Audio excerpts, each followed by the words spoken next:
Welcome to the Wrestling Analyst Podcast Beyond the Bell, December 13th edition. Today we're diving deep into the stories shaping WWE as we head into a new era. On the card for this episode, WWE Week in Review, all the major headlines, shocking moments, and standout matches for Raw, SmackDown, NXT, and of course NXT Deadline. In my detailed storyline breakdown, is the Judgment Day on the path to dominate Raw once again? We'll analyze the faction's resurgence and what it means for the red brand. In my opinion segment, with SmackDown moving back to a 3-hour format in 2026, who should get the call from NXT to complete the roster? We'll spotlight the names ready to make an impact. In my booking room, could Becky Lynch versus Jessika Carr be the next WrestleMania shocker? We'll explore how WWE could turn this bold idea into a headline-making moment. So buckle up, because we're going beyond the bell and into the heart of wrestling storytelling. Let's get started. Welcome to the Wrestling Analyst Podcast Beyond the Bell, where the real story begins after the final bell. I'm your host, Night Stalker Luc Baudier, and together we'll break down the week's biggest moments, analyze storylines, and bring you opinions that hit harder than the steel chair. We will also explore how I would be booking a storyline if I were head of creative. Because here, every match tells a story, and we're here to break it down. So hit subscribe, leave a like, and click that notification bell, and let's go beyond the bell.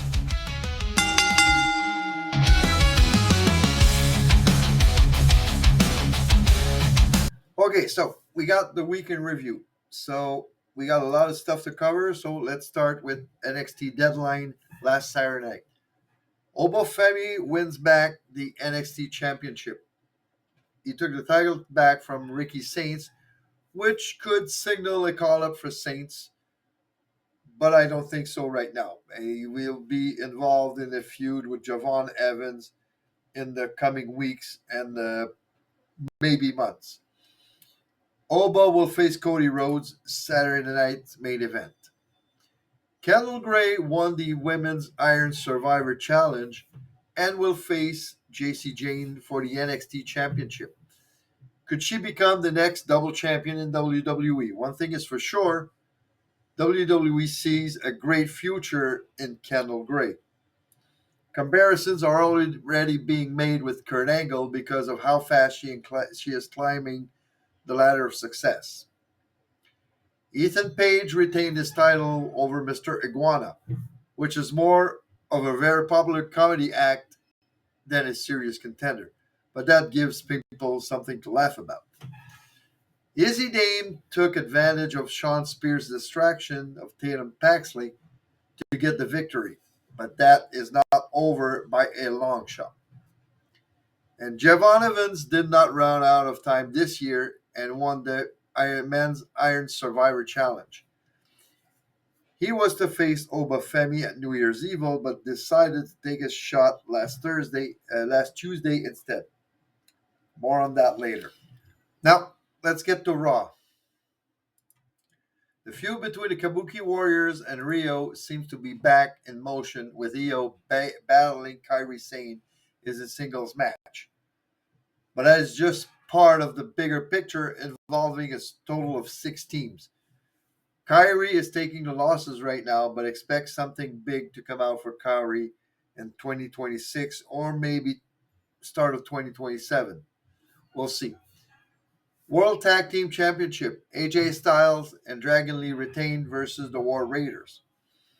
Having the tag titles back on Raw and being defended almost every week is great and will bring back some prestige to it.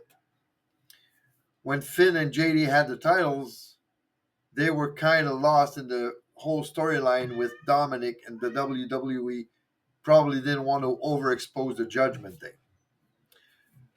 Roxanne Perez won over Lyra Valkyria. 2 more teams involved in the women's tag team situation in development. And Logan Paul pinned LA Knight. After the match, the beatdown of Knight continued and ended with Bronson Reed hitting a tsunami on the top of a car, just like he did to Braun Strowman a couple of months ago. In other stories in Raw, the mystery man that we saw at Survivor Series appeared 2 times and attacked Rey Mysterio and later helped Logan Paul beat LA Knight. This man is involved in some way in the Vision, and I think they will keep his identity secret for a while longer. Will the big reveal be Seth Rollins when he is ready to come back? It could be. It might be the reason why they keep him a secret right now. But I still think that this guy is Austin Theory. Braun Breaker called out CM Punk demanding to face the old Punk for the title.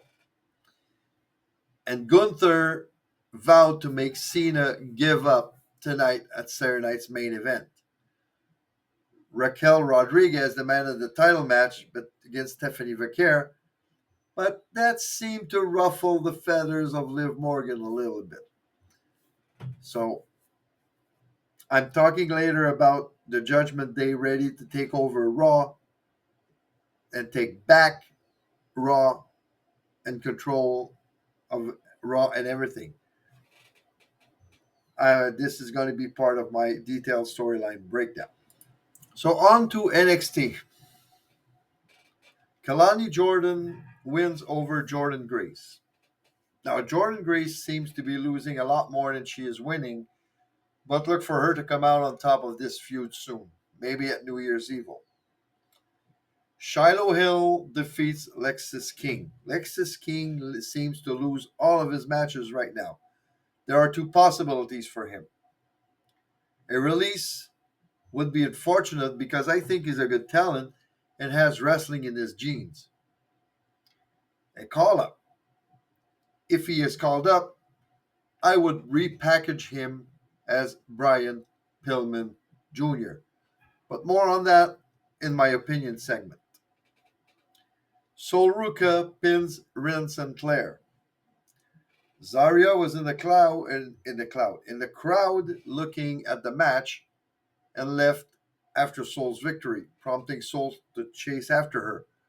Both seem to have reconciled at the end of the show, but look for that's a brewing feud right there, Sol Ruka and Zarya, and it should be good.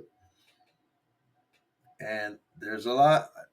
I'm going to talk about more about Sol Ruka and Zarya in my opinion segment and a future call up to SmackDown. Obafemi retained against Javon Evans. A big twist in that match is the interference of Ricky Saints that pulled the referee out of the ring while Evans had a pinning combination of Femi. Saints seems to have turned heel in the process. More answers on this next week. But did Ricky Saints just turn heel? And will we see a match between Saints, Javon Evans, and Obafemi for the NXT title in the near future? But don't forget that next week there's a fatal 4-way to determine the opponent for Obafemi at New Year's Evil. So let's check that out. So now let's get to SmackDown. Ilya Dragunov defeated Tommaso Ciampa to retain the U.S. title.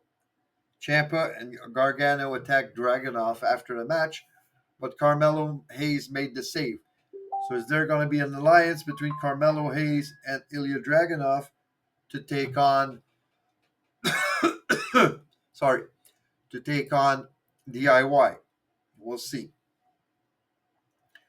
Lash Legend defeated Alexa Bliss with the Lash extension. This is a big win for Lash Legend, beating a 5-time former champion.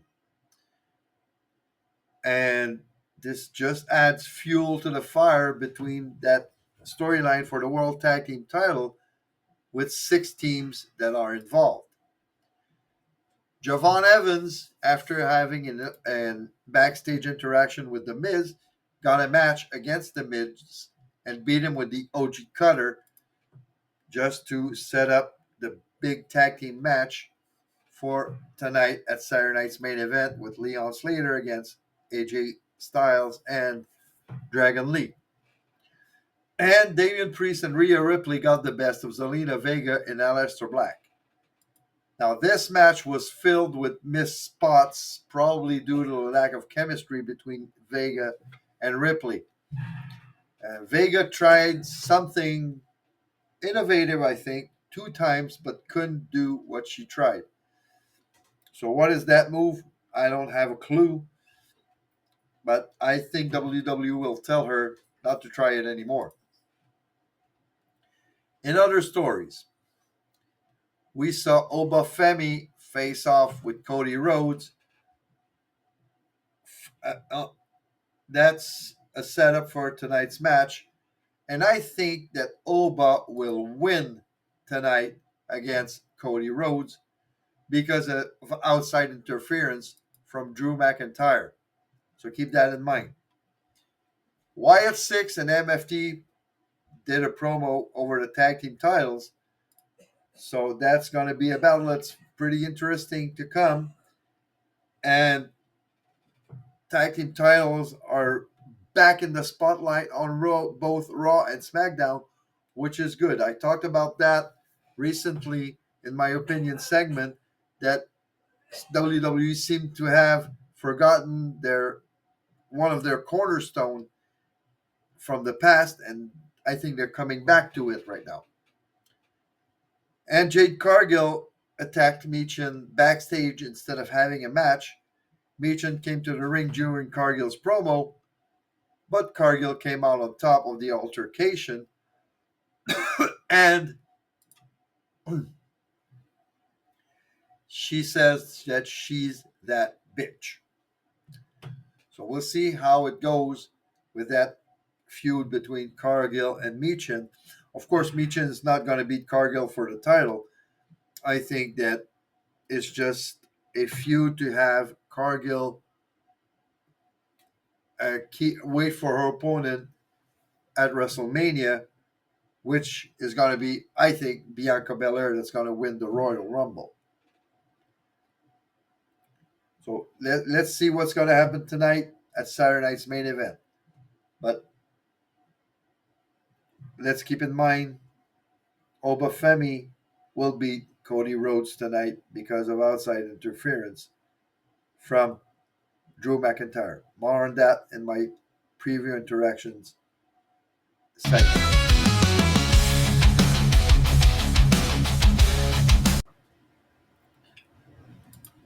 Okay, so for my detailed storyline breakdown, the Judgment Day. Are they on track to dominate Raw once again? So today I'm diving deep into one of the most intriguing storylines unfolding on Monday Night Raw. The resurgence of the Judgment Day and their quest to dominate the red brand once again. But this isn't just a comeback story, it's a tale of ambition, tension, and power struggles that could either make them unstoppable or tear them apart. Let's start with a spark that reignited the faction, Liv Morgan's return.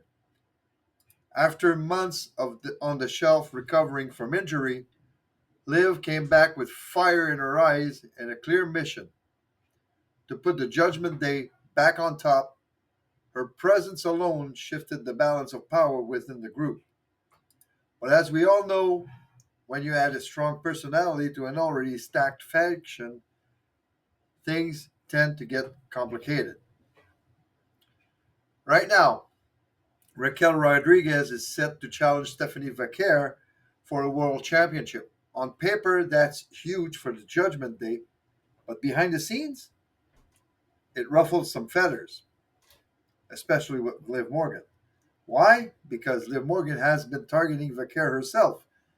She wants that world title, And while Liv played it cool publicly, saying she'd go after the women's tag title with Roxanne Perez, you can feel the tension simmering. The problem?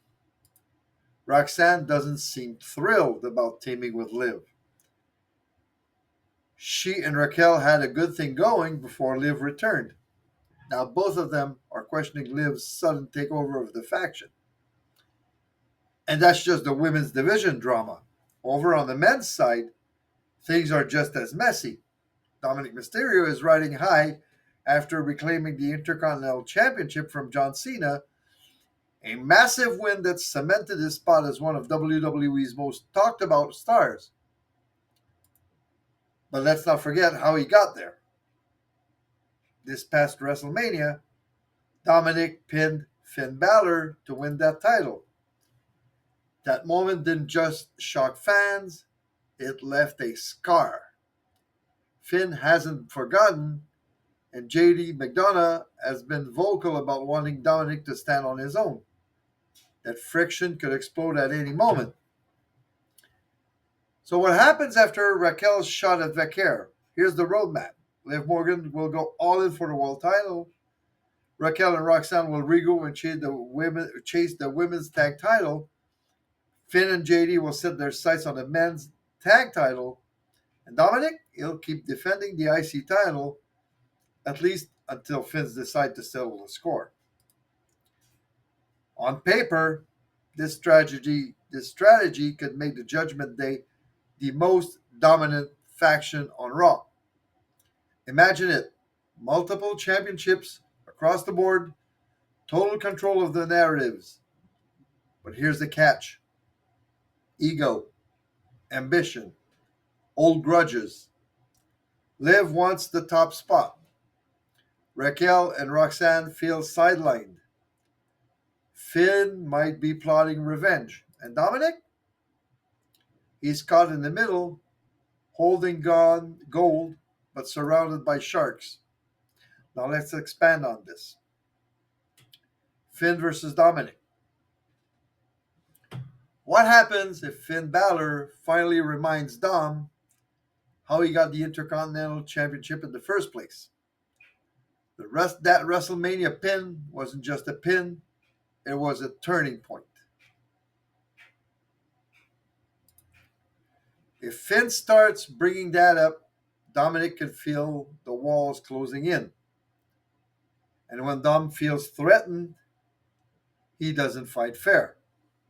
He manipulates. Imagine Dominic pulling the strings, convincing Liv, Raquel, Roxanne, and even JD that Finn is a liability. A coup inside Judgment Day, Finn pushed out, betrayed by the faction he helped build. But here's the twist. That betrayal could trigger the babyface turn fans have been waiting for. Finn Balor, the original architect of chaos, standing alone against the monster he created. A redemption arc, a war for respect, and a showdown that could headline a major pay-per-view, or PLE. I've been rooting for this babyface turn for a long time. And if you've seen my fantasy booking video, you know exactly how epic that could be. Judgment Day isn't just chasing gold, they're playing with fire, and when it burns, it's going to be spectacular. Now let's shift to the women's side. Liv Morgan versus Raquel and Roxanne. Will Raquel Rodriguez and Roxanne Perez really accept Liv Morgan's leadership and let her chase the world championship? That's the $1 million question. Both Raquel and Roxanne had their shots at Stephanie Vaquer during Liv's absence, and both still want that title just as badly as Liv does. On the surface, Liv plays the team player, thinking about going for the women's tag title with Roxanne. But deep down, her eyes are locked on Vaquer. And Roxanne knows it. Raquel knows it. So what happens when Liv finally makes her move? Do Raquel and Roxanne fall in line, or do they push back and spark a power struggle inside Judgment Day? This isn't just about gold, it's about control. If Liv forces her way to the top, we could see alliances crumble, egos clash, and maybe even a split that changes this faction forever. Judgment Day's greatest threat might not come from outside, it could come from within. What could happen? Now, picture this: Judgment Day's internal chaos reaches its breaking point. Finn Balor refuses to back down, clinging to his heel persona and tightening his grip on the faction. But in the shadows, a shocking betrayal brews, not against Finn, but against Dominic and Liv Morgan. The two stars who once seemed untouchable and are blindsided by as Raquel, Roxanne, and JD turn on them, siding with Finn to keep the original vision alive. In one brutal moment, Dominic and Liv go from power players to outcasts, forced to fight for survival and redemption. This betrayal just doesn't just fracture the Judgment Day; it flips the script. Dominic and Liv, now baby faces, unite against the faction they helped build. The emotional stakes skyrocket. Liv chasing the world title as a rebel, Dominic defending his pride and his IC gold, and Finn standing as the ruthless leader of a darker, meaner Judgment Day. This isn't just a storyline, it's a war for identity, loyalty, and control.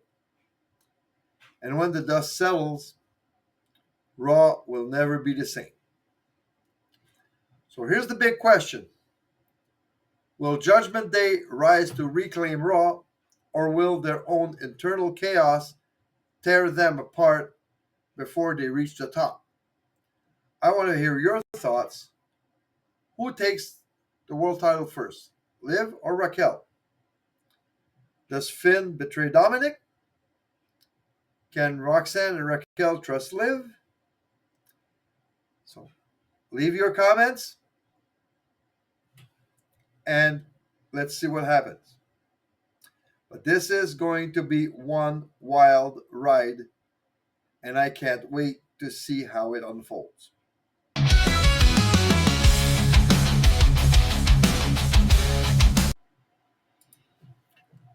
Okay, so for my opinion this week, with SmackDown going back to 3 hours in 2026, who should be called up to complete the SmackDown roster?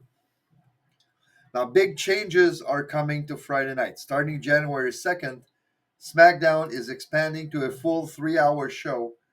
But here's the big question: what does WWE need to make those extra 60 minutes worth watching? The current roster is stacked with stars like Cody Rhodes, Drew McIntyre, Bianca Belair, Jade Cargill, and the likes. But a longer show means more depth, more stories, and fresh faces. So today we're diving into the blueprint for success. Who should WWE call up from NXT? Which divisions need reinforcements? And how to keep SmackDown feeling like the A show every single week that they say it can be. Let's break it down. So the tag division, no problem. SmackDown is loaded with at least 6 tag teams that can realistically chase the titles. But when you add an extra hour, you need more single stars and more women to keep things fresh. Right now, the men's main event scene is strong with Cody Rhodes and Drew McIntyre leading the charge. But the mid card needs new faces to avoid repetitive matchups. And the women's division, it's solid, although almost all of the main event players are involved in the tag team division. But adding a few breakout stars from NXT could make it elite. Let's start with the men's division and people that I would call up in the first month of the third hour episode of the 3 hour episode. Of course, this will weaken the NXT main event scene, but there are wrestlers there that are waiting for a chance to take the spotlight. All right, so let's talk about the man who need to make the jump from NXT to SmackDown to keep this new 3 hour format exciting. The tag division is already stacked, like I said, but if we really wanted to add one team, I would go with Hank and Tank, but there's no need for that. So this is all about singles depth and fresh faces. Here's my list and why each one matters. First up, Trick Williams. This guy is pure charisma. He's got the swagger, the confidence, and the athleticism to back it up. His promos already main roster level. Fans connect with him, and that's gold for a longer show. So why does SmackDown need him? Because a 3 hour show needs personalities that pop. Trigger Trick brings energy, star power, and that big fight feel every time he walks out. Next, and this one will surprise a lot of people, Josh Briggs, a big, hard-hitting brawler that with that rugged vibe. He's the guy. He's the kind of guy who brings physicality and credibility to the mid card. Why does SmackDown would need him? To balance out the roster with a powerhouse who can deliver those hard-hitting matches that break up the pace and keep the show from feeling too flashy. Then we've got Ethan Page.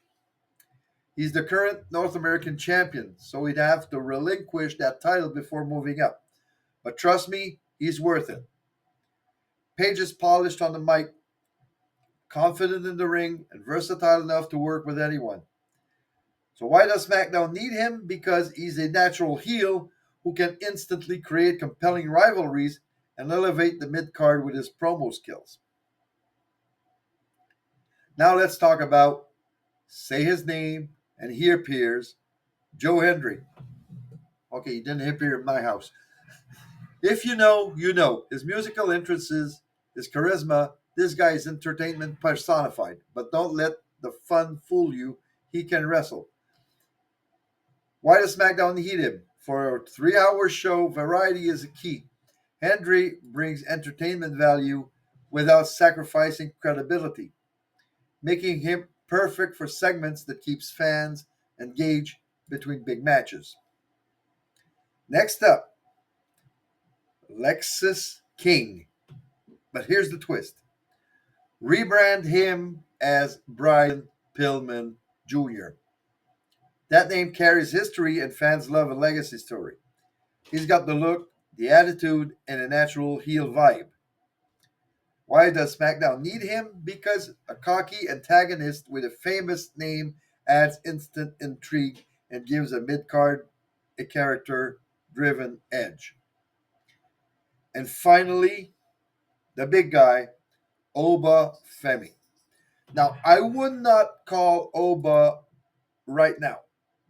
I would wait for him to drop the NXT title to maybe Javon Evans or or um, Tony D'Angelo, who just came back to NXT. So he's still holding the NXT championship. So timing matters. But when he drops the belt, call him up immediately. Oba is a monster, huge, athletic, dominant. And why does SmackDown need him? Every roster needs a true powerhouse, and Oba fits that role perfectly. He's a future main eventer who can be a credible threat to anyone from Drew McIntyre to Cody Rhodes. So that's the blueprint for the men's division. Trick Williams, Josh Bridge, Ethan Page, Joe Hendry, Brian Pillman Jr., and Oba Femi when the time is right.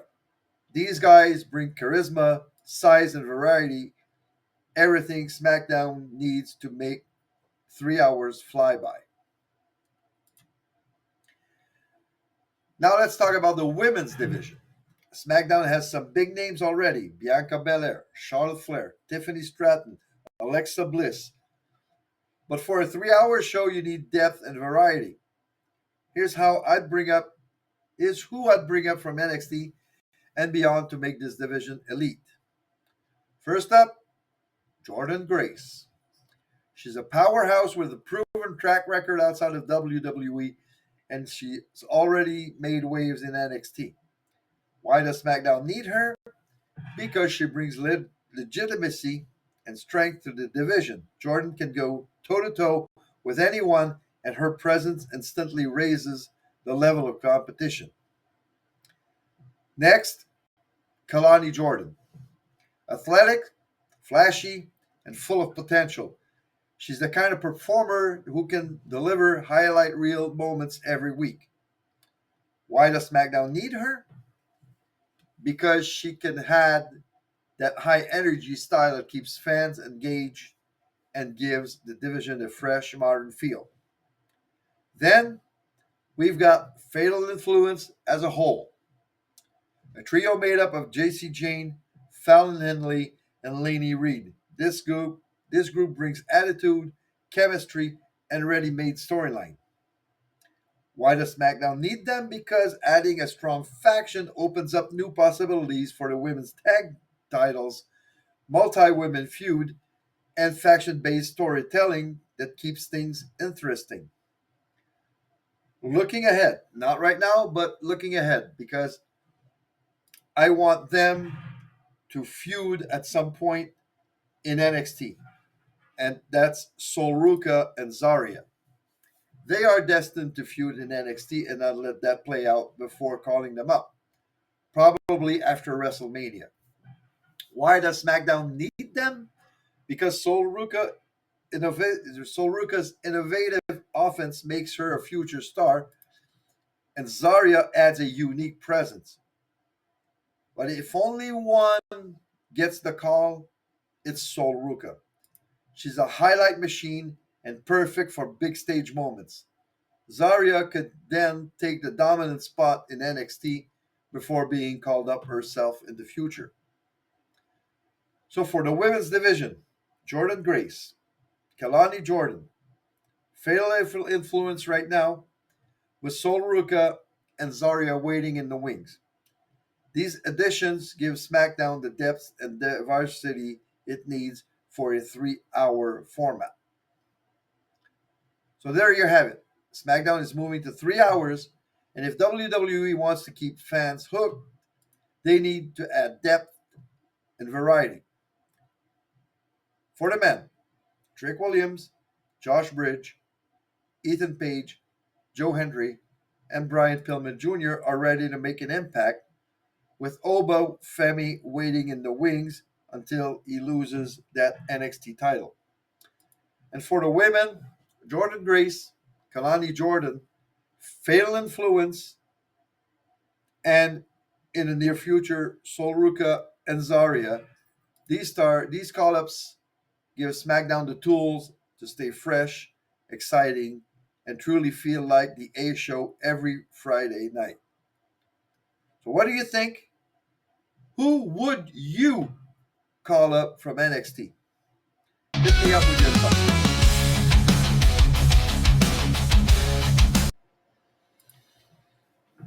So in my analyst's booking room this week, Becky Lynch versus Jessika Carr. Could Becky Lynch and Jessika Carr be the next WrestleMania shocker? Now, what happens when the man crosses path with the referee? Rumors are swirling, and the analyst booking room is buzzing. Could Becky Lynch and Jessika Carr be the WrestleMania shocker no one saw coming? There has been a lot of action and interactions between former Intercontinental Champion Becky Lynch and female referee Jessika Carr. Becky blames Carr for the loss of the Intercontinental Championship to Maxine Dupree. And Carr is trolling Becky online as an answer, while Becky is all over social media saying that her lawyers are going to give her the Intercontinental title back. Becky is also all over Adam Pearce, on this and has decided to boycott Raw until Pierce meets her demands. Now, I think Maxine will hang on to the Intercontinental title because Becky will be going after another feud that not too many people are expecting. So let's enter my booking room and see what direction I would be going with Becky Lynch from now until WrestleMania 42.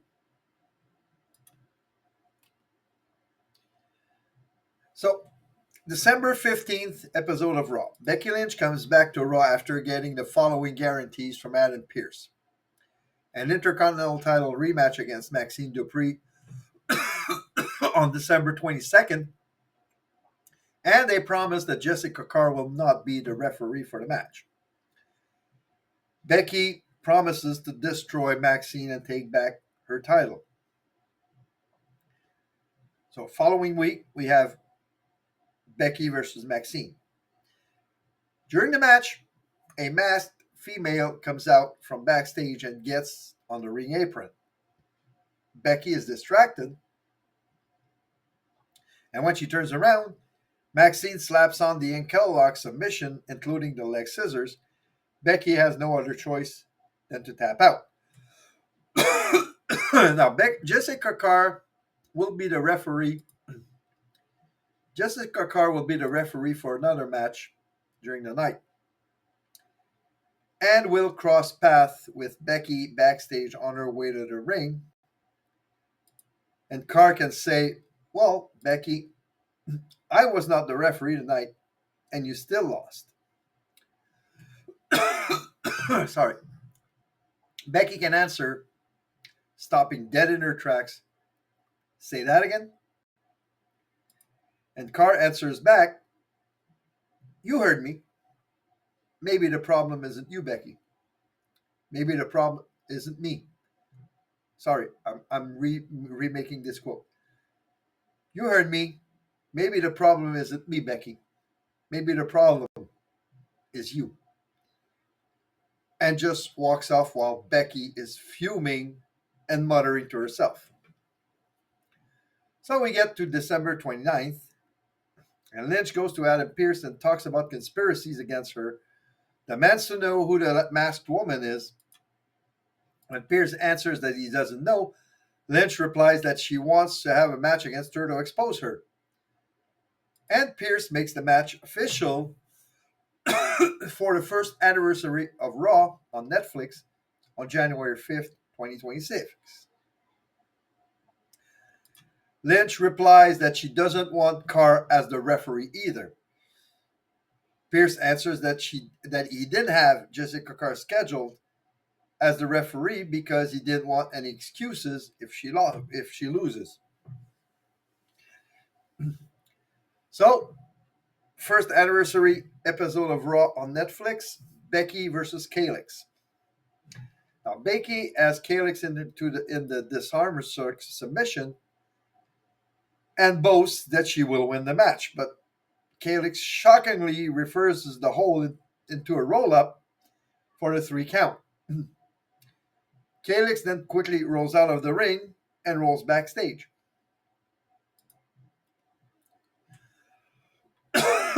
The commentary team can then state, even without Jessika Carr in stripes, Becky still couldn't get it done. And who is this masked woman that seems obsessed with Becky Lynch? So Jessika Carr is coming back from the ring after refereeing another match, and Becky Lynch storms in her direction, and that's on the January 12th episode of Raw. So Carr can say, smirking, "Wow, Becky, I was not the referee last week, and you still lost to a virtual unknown. She even reversed your disarm her. She must have had good scouting reports on you," and proceeds to walk away. Becky answers, "You must have told her how to beat me since you are constantly screwing me over, crooked Carr." Carr stops in her track and says, "I didn't say anything to her about you. I told you 2 weeks ago, maybe the problem is you." Carr walks off as Becky glares, fist clenched, Camera lingers on Becky's face, and you can see the rage building. So until now, here's why it works. There's a clear motivation for Becky here. Her obsession with Jessika Carr feels justified. She lost 6 matches on Carr's watch, including a title and War Games. That history makes her paranoia believable. There's logical progression. Each match or each beat escalates naturally. Becky gets guarantees, loses despite them, suspects conspiracy, demands a match, loses again, tension with Carr grows, feels organic, not rush. The mystery element adds intrigue to it all. Introducing Calix as a masked wrestler creates suspense and fan speculation. And the commentary lines reinforce that mystery. It protects Becky's star power. Even in losses, Becky looks strong. She dominates Calix before the shock reversal. Her frustration builds and keeps her relevant. Sets up a long-term payoff. The seeds for the eventual reveal are planted without giving it away too soon. Fans will anticipate the moment when Becky Lynch unmasks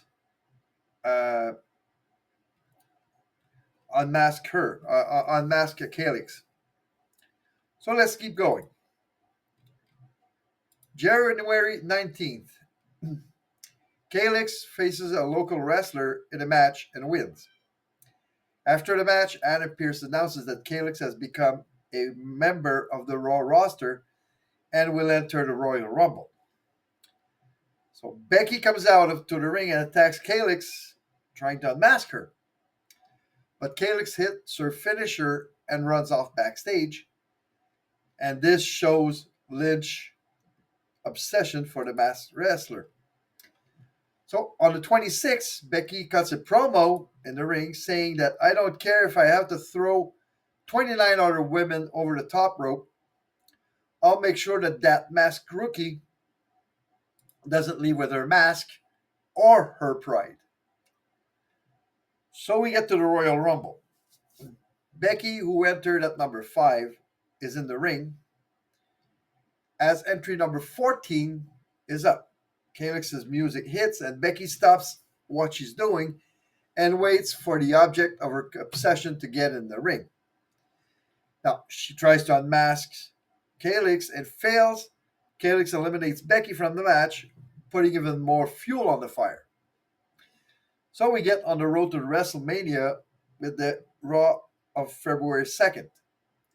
Becky Lynch demands a match with Calix, which Adam Pearce makes official for the February 9th episode.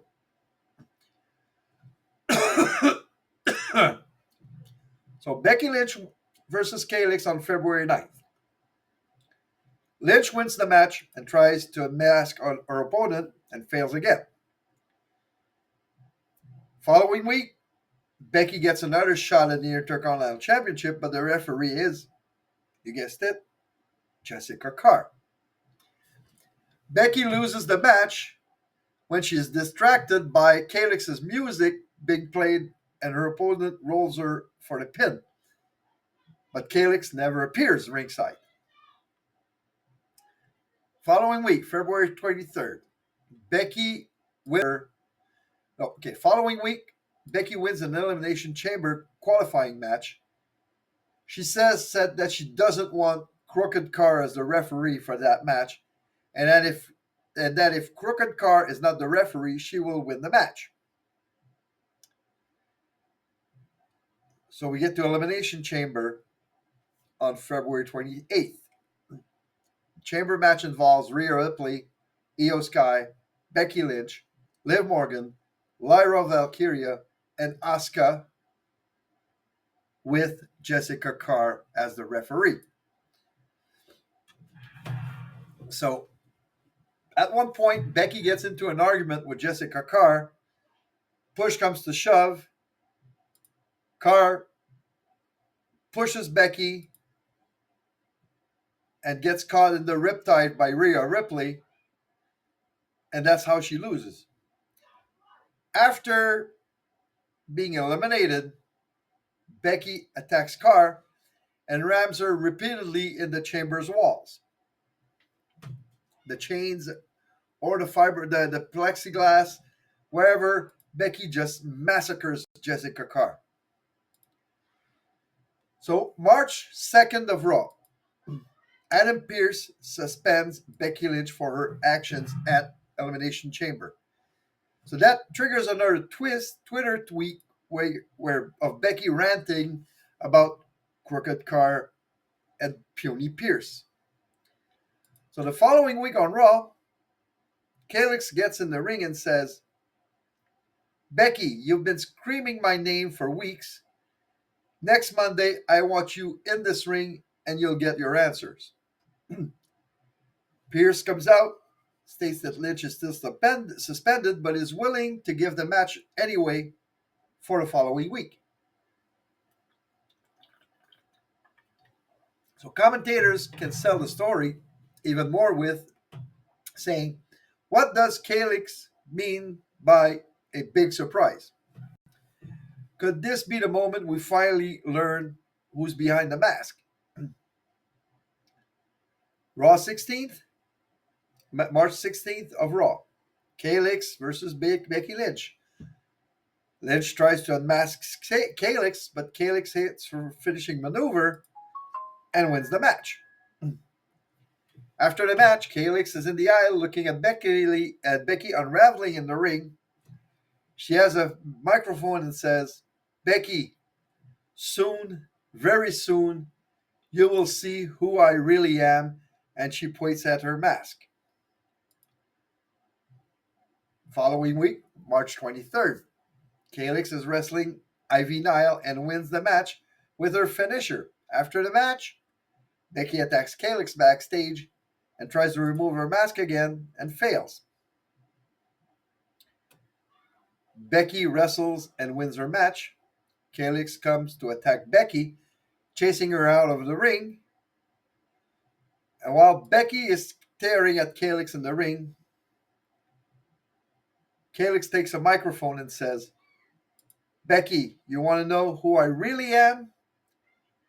Face me at WrestleMania and I'll show you who I am right now. So Becky accepts the challenge and Pierce makes it official. Calix removes her mask and reveals herself as Jessika Carr. Carr then says, you called me crooked, you blamed me for every loss. At WrestleMania, Becky, I'm not counting your shoulders. I'm pinning them to the mat. So you can have a whole continuation of escalating. But at WrestleMania, whoever wins doesn't really matter here. But the best outcome would be for Carr to win, setting her up for better things. Of course, she could lose at WrestleMania and win on the following PLE, which has happened a lot of times. So tell me what you think about this extensive booking storyline. But I think that this match at WrestleMania, Carr versus Lynch, is really brewing. And this is how I would be booking it.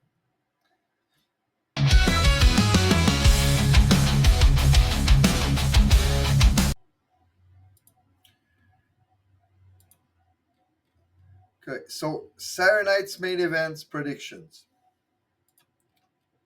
John Cena will tap out to Gunther. Cena wanting to leave things better than when he came in will play a role in this. But this match might just be the best of Cena's retirement tour, match storytelling wise. Maybe not the best match he had on his retirement tour, but storytelling during the match wise, it's probably going to be the best one we've seen in his retirement tour. Javon Evans and Leon Slater will lose to AJ Styles and Dragon Lee, but the match will be very good and action packed. Bayley versus Sol Ruka. Now, this one, I don't know what to think. I think Bayley is going to win, but I could see Sol Ruka winning this match because Bayley is so selfless. I wouldn't be surprised if she gives the win to Sol Ruka, and that Soul Snatcher could happen. Oba Femi versus Cody Rhodes. I think Oba Femi will win this match because of outside interference from Drew McIntyre. Today in WWE history, 1989, Andre the Giant won the last title of his career as he and Haku beat Demolition for the Tag Team Championship. 4 years later, Alundra Blaze won the finals of a tournament to win the WWE Women's Championship that was reinstated for the first time since 1990. And 2 years later to the day, she threw that title belt in the trash. Next week on this podcast, in my analyst's detailed storyline breakdown, I will take a look at the WWE Women's Tag Team Championship once again. In my opinion segment, should WWE implement their own mixed tag team championship?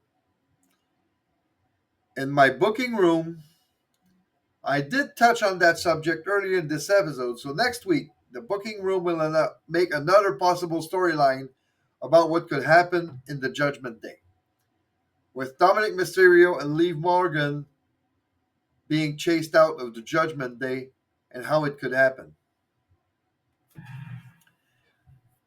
So that's a wrap for this week's episode of the Wrestling Analyst Podcast, Beyond the Bell. Thanks for joining me as we break down the stories, the drama, and the action that keep the wrestling world turning. If you enjoyed today's deep dive, make sure to subscribe, leave a review, and share the podcast with your fellow wrestling fans. Follow me on social media for updates, hot takes, and join my community on Twitter or X. Got a prediction or a fantasy booking idea? Got a storyline you'd like me to break down? Drop it in the comments. I'd love to hear your thoughts. Until next time, keep your eyes on the ring, your ears on the stories, and remember, when the bell rings, the analysis begins. See you next week on Beyond the Bell. That's it for this week, and thank you for listening to the Wrestling Analyst Podcast, Beyond the Bell. If you loved what you heard, smash that subscribe button, drop a like, and hit that notification bell so you never miss the action. Got opinions? Share them in the comments. I want to hear your take. So until next time, stay loud, stay proud, and keep going beyond the bell.